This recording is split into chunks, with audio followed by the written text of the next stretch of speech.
कुछ दिन पहले जीतन राम मांझी जेडीयू से अपना रिश्ता नाता तोड़कर, यानी यूं कहे कि महागठबंधन से अपना रिश्ता नाता तोड़कर एनडीए में शामिल हुए थे। उन्होंने कह दिया था कि अब नीतीश कुमार कह रहे हैं कि अपने पार्टी का विलय हमारे पार्टी में कर लो, तो हमें इस बात से ऐतराज है। हम नहीं चाहते हैं कि हम अपने पार्टी का विलय जेडीयू के अंदर कर ले, क्योंकि पहले हम जेडीयू के विधायक हुआ करते थे, उसके बाद हमने अपनी पार्टी बनाई और अब हम अपनी पार्टी का विलय जेडीयू के अंदर नहीं करना चाहते हैं। और इसी बात को वो कहते हुए एनडीए में शामिल हो गए। नरेंद्र मोदी के द्वारा बुलाई गई बैठक में शामिल होने के बाद ऐसा लगा कि जीतन राम मांझी को कि अब हम एनडीए के सबसे बड़े सदस्य बन गए हैं। और अब उपेंद्र कुशवाहा के तो एनडीए में शामिल होने से भाजपा के कई नेताओं की परेशानी बढ़ रही है, वहीं दूसरी तरफ जीतन राम मांझी के एनडीए में शामिल होने से भाजपा के कई नेता खुश भी हैं।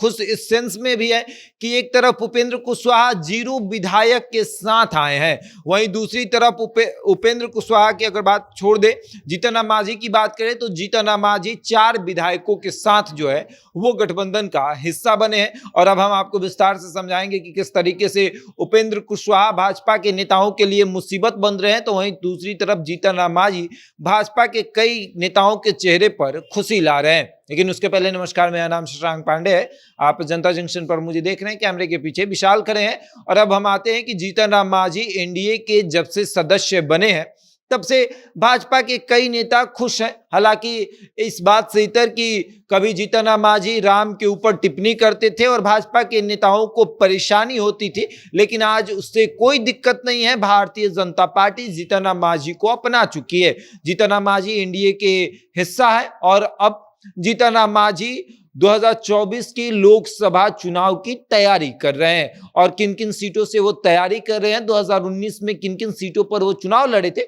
उसकी जिक्र कर लेते हैं। तो 2019 में वो औरंगाबाद, गया और नालंदा से चुनाव लड़े थे। तो औरंगाबाद भारतीय जनता पार्टी के पास है, जहां से सुशील कुमार सिंह जो है वो वहां से सांसद है। और फिर आप बात करें गया और नालंदा, तो ये जेडीयू के पास है। तो भारतीय जनता पार्टी के नेता खासा नाराज नहीं है इनसे, क्योंकि ये जेडीयू के सीट पर अपना जो है वो अधिकार जता रहे हैं। वो बता रहे हैं कि इन जगहों से हम चुनाव लड़ेंगे। और ऐसे भी औरंगाबाद से जीतन राम मांझी कह रहे हैं कि हम वहां से चुनाव नहीं लड़ेंगे। जीतन राम मांझी की तैयारी आपको समस्तीपुर और फिर से जमुई, गया और नालंदा से है। तो यहां पर भारतीय जनता पार्टी के सांसद है नहीं, तो भारतीय जनता पार्टी को यहां से नाराजगी भी नहीं है। और ऊपर से जब जीतन राम मांझी एनडीए के सदस्य बनते हैं, नरेंद्र मोदी के द्वारा बुलाई गई बैठक में जब जीतन राम मांझी शामिल होने जाते हैं,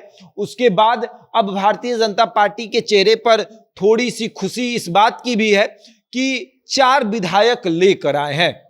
जहां एक तरफ एनडीए के पास 78 विधायक थे, अब वहीं दूसरी तरफ एनडीए के पास जो है वो 82 विधायक हो गए हैं। तो जीतन राम मांझी से उतनी नाराजगी नहीं है जितनी कि उपेंद्र कुशवाहा से है, क्योंकि उपेंद्र कुशवाहा इस बात का दावा कर रहे हैं कि हम उन जगहों से चुनाव लड़ेंगे जहां पर भारतीय जनता पार्टी के सांसद हैं। लेकिन अब जीतन राम मांझी ये दावा नहीं कर रहे हैं। जीतन राम मांझी ये दावा कर रहे हैं कि हम उन जगहों से चुनाव लड़ेंगे जहां पर जेडीयू के सांसद हैं, जहां पर एलजेपी के सांसद हैं। तो इस बात से अब भारतीय जनता पार्टी के सांसदों को और नेताओं को जीतन राम मांझी से तो कोई दिक्कत नहीं हो रही है, लेकिन उपेंद्र कुशवाहा से दिक्कत हो रही है। लेकिन बोल भी नहीं सकते हैं, क्योंकि दिल्ली शीर्ष नेतृत्व ने अपना लिया है। तो यहां बिहार वाले नेता क्या करेंगे? बिहार वाले नेता तो वही करेंगे जो दिल्ली वाले नेता चाहेंगे, वो जहां से बोलेंगे जाकर चुनाव लड़ लेंगे। लेकिन इन्हें दिक्कत हो रही है, ये कह नहीं रहे हैं, लेकिन इनको दिक्कत इस बात की है कि इनके